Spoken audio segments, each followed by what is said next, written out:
So one question has come up a lot today in my visits, and I wanted to come in and address it here with all of you, and that's with regards to the car accident and traumatic incidences that are out of your control and different than, say, a chronic disease or any other type of presentation when we're talking about healing.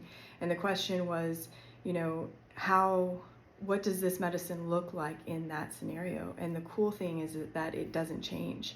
So you change within those rules, just like you would have to change your pace and frequency and depth of breath if you're walking versus going up a hill versus scared versus happy versus you change within the rules, but the rules don't change. So there's no scenario where breathing is not essential for you.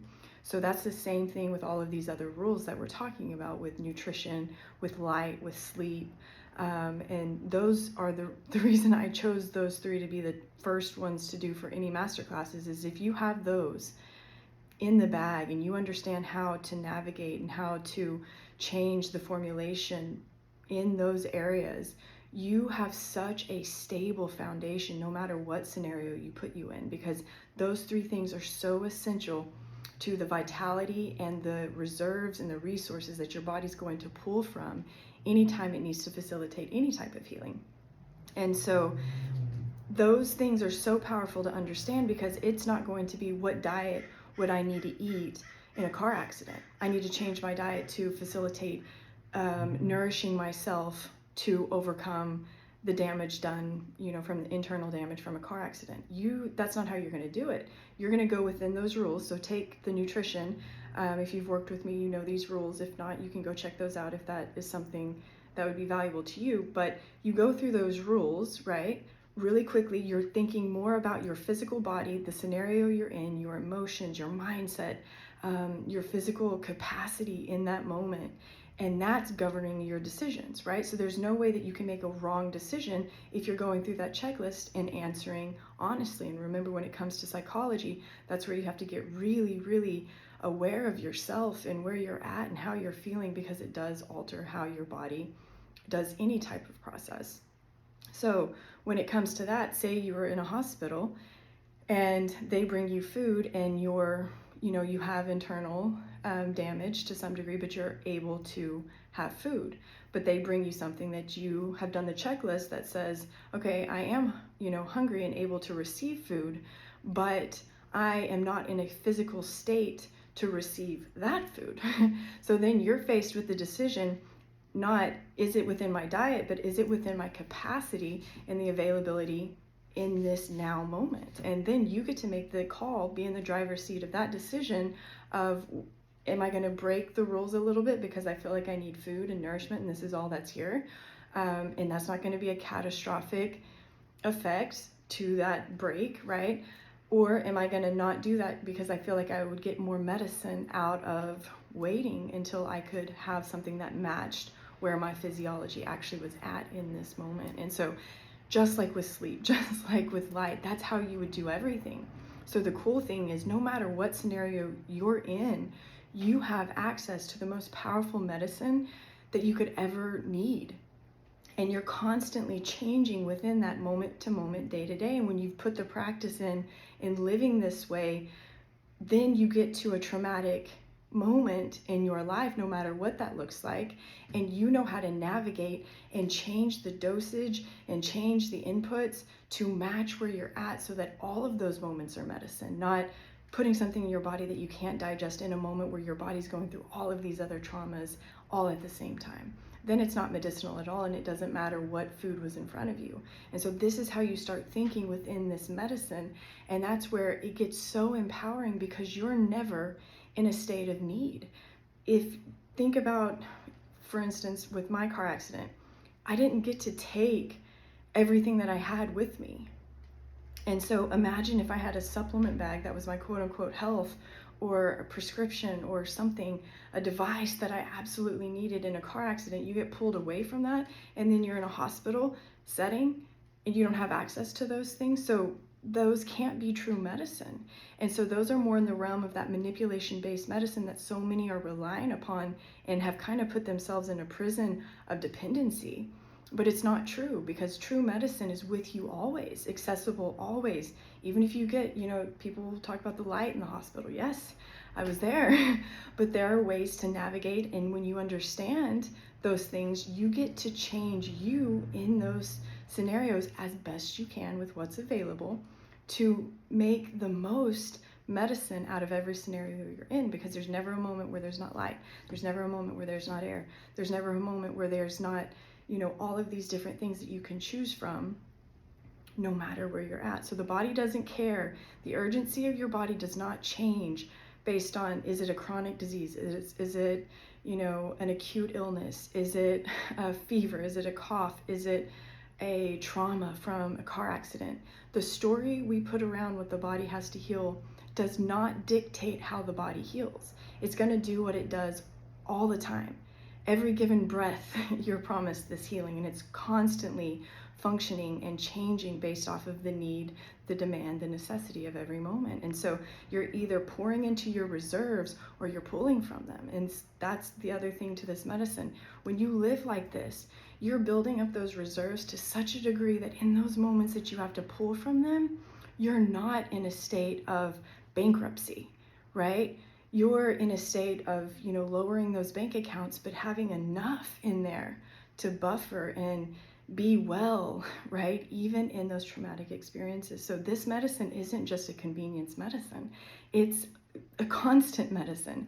And it becomes even more potent and powerful when you understand how to alter those formulas with you being the king. None of this other stuff even matters if you haven't taken yourself into consideration. So just like with nutrition, if you're asking more questions about your food than your body in the moment that you're trying to receive food, you're completely upside down and backwards, and it's never going to get you the results. And so that's why this medicine is so powerful.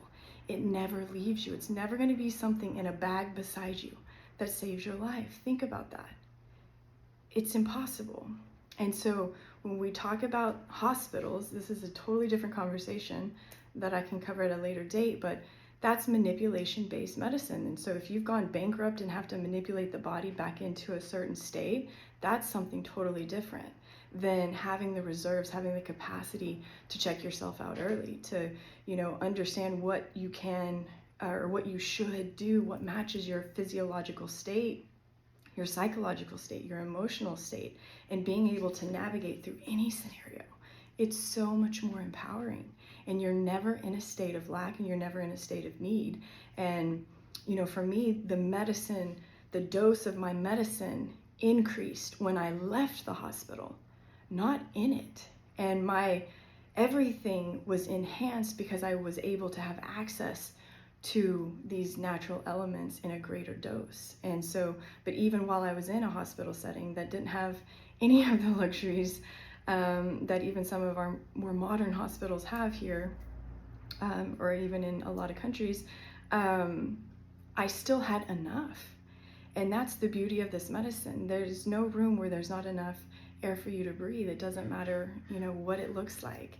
And that's the same thing with all of these other elements. And that's what's so powerful about it. So medicine versus manipulation is really the conversation here. And sometimes we utilize manipulation to quote unquote jump in and I don't like to say saving lives, that's another conversation as well, but alter physiology and biochemistry to a certain degree where the body responds. And so that's totally different than medicine. Medicine will never leave you.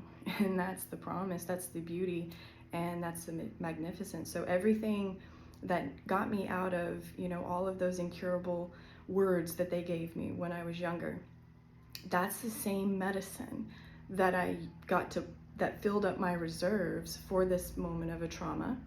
And then it's the same thing that I used to heal on the other side of leaving that hospital, right?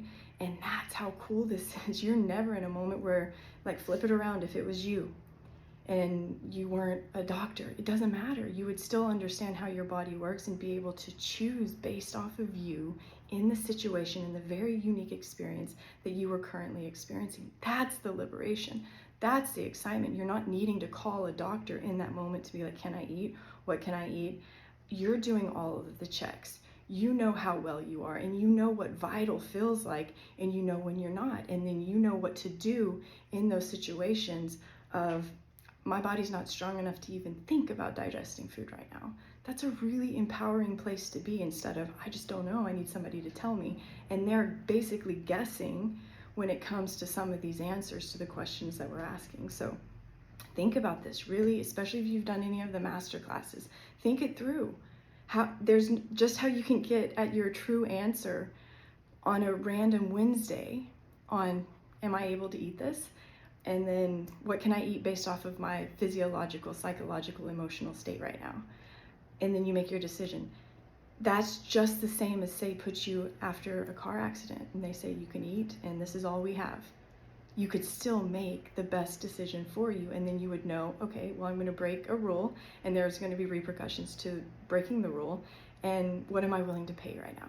And that's such a cool place to be. That's why I love this medicine. It doesn't change. It doesn't matter what you call anything. It's how the body works. It's how life works. And it never leaves you. You always have it. And the body is always interfacing with all of these things in any given moment. So think about this. Empower yourself. It's not the diets. You don't change your diet. You don't change your supplements to come in and support the body based off of a story or a word or some made up something. You change day to day, moment to moment, emotion to emotion, experience to experience, and all of your life should match the demand, the necessities, and the requirements of that moment. And you're ever changing, so your medicine should be too. So that's why protocols don't make any sense. Car accident remedies, all of those things, that doesn't make any sense when you really think about it. So just wanted to leave that here before I jump back in with these brilliant people today. This medicine is so powerful. It's with you always. And the coolest thing is when you become an active participant in the prescribing for your life.